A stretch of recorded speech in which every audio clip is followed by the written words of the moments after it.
another video focusing on some of the erosional processes. Now the crag and tail is quite a complex feature because it is a mixture of erosional and depositional features, and we'll see that when we're going a bit further. Now Edinburgh Castle is a really great example of a crag and tail. So the castle rock is the solid rock, and then the Royal Mile is the softer rock, but we'll go into a bit more detail as the video progresses.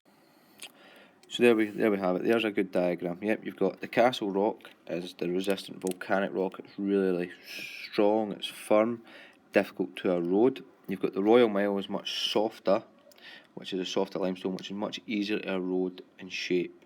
So the crag won't erode as quickly. The softer limestone will erode a lot quicker. Yep, so formation of a crag and tail, you've got the direction of ice.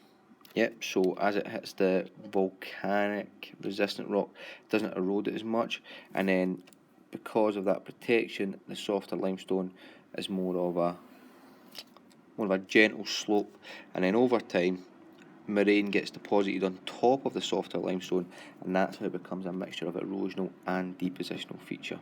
Yep, again, if we look here, we've got plucking and abrasion on the stoss side. Now the stoss side just means the steeper side, and then the more gentle slope, the tail, is called the lee side.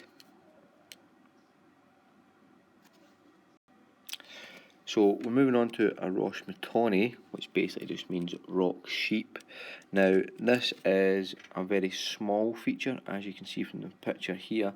If we zoom in on this really good diagram, we can see that abrasion on the stoss side, as the stoss side is the first side that the glacier meets.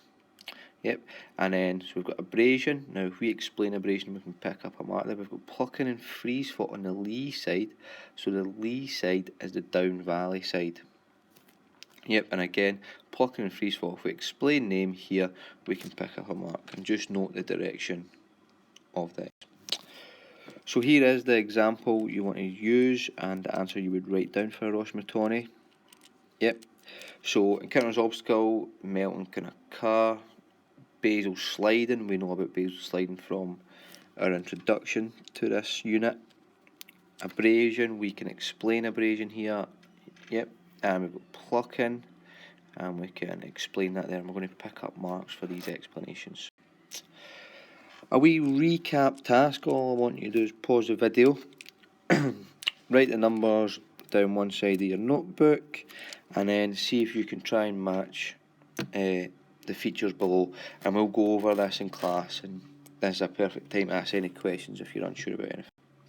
Alright, now just put this diagram in to show you that we've covered most of the glacial erosion features, and then what we're going to move on to is landforms of glacial deposition and landforms of fluvial glacial deposition. Now for those of you who've done National 5, you've never looked at features of glacial deposition, so this will be a completely new concept to you.